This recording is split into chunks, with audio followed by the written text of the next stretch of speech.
Good morning. I promise that I am not watching the camera rather than the road, but I did want to do this morning's devotional from the road as I was thinking about one of my favorite scripture passages from the book of Acts, the Acts of the Apostles. We find early on a scene that takes place between the disciple Philip and a royal eunuch. Now, eunuchs at the time were more like servants, and we find eunuchs elsewhere in Scripture. You may remember in the book of Esther, eunuch was the go-between for Mordecai and Esther as they had their important conversation. But here again, we find another eunuch, and here in this Scripture, they're riding in this chariot together. So let's pretend we're riding in a car together, Philip and this eunuch. And this eunuch begins to read Scripture. He's reading from the book of Isaiah, the prophet Isaiah. And as he's reading, he turns to Philip and he says, "How am I supposed to know what this means unless someone explains it to me?"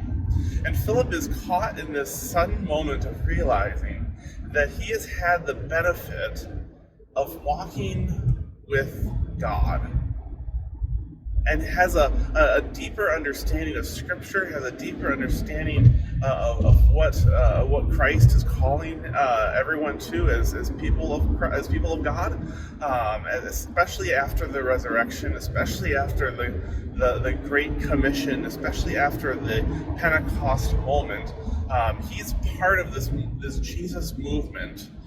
This thing called the Way, and here is this eunuch who has no training in theology, has never been to Sunday school, has never been a part of a Bible study whatsoever, and he's reading the Scripture and he says, "I need help to understand."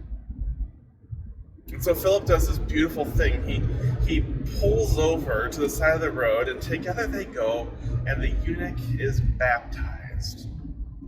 Having a better understanding of the Scripture now, he goes and he is baptized by Philip. And I love this story because Philip stops what he is doing. He stops his car on the way to wherever they are going. He stops his chariot and he baptizes him.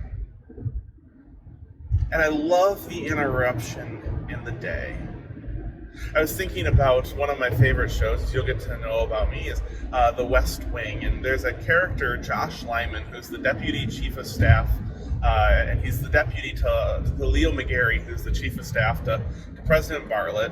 And in one of the episodes, it's called Celestial Navigation, Josh Lyman is explaining as part of an interview what his day is like as the deputy chief of staff to the president and working with the rest of the senior staff.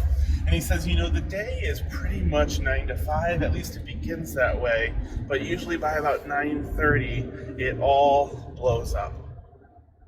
And I love those days because I've had those days myself in ministry where you have a schedule, you have a plan for what is going to happen, what you need to get done. You've got your to-do list, and maybe you've got a similar day like this where you have a to-do list and you know what's going to happen.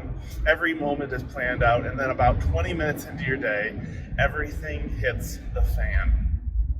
Everything's changed, whether it's an emergency pops up, something gets canceled, or something gets just inserted into your day that you did not see coming.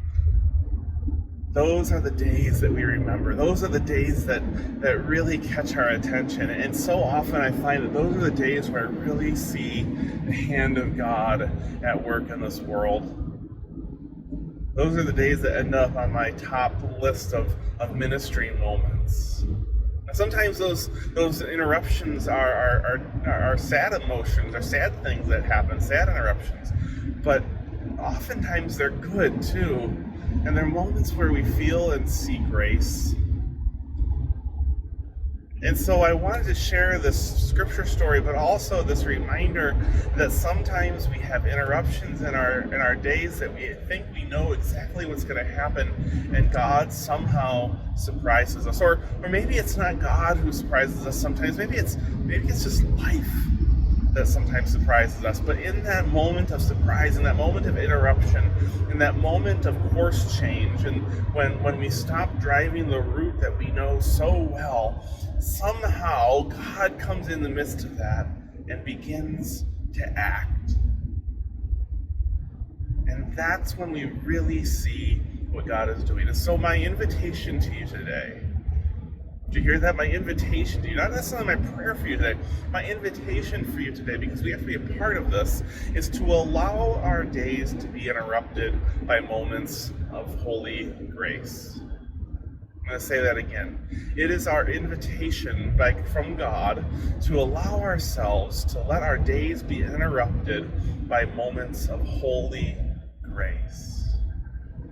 So I hope that you will allow for that interruption today. I hope you will allow for your schedule to be torn up and thrown away in some way or another. And when that happens, today, tomorrow, the next, whenever it may be, may you discover a God who stands right beside you, walking you through it and helping you discover what it means to walk in a way that leads to life. Friends, have a great day, and we'll see you again for the next devotional time. Take care.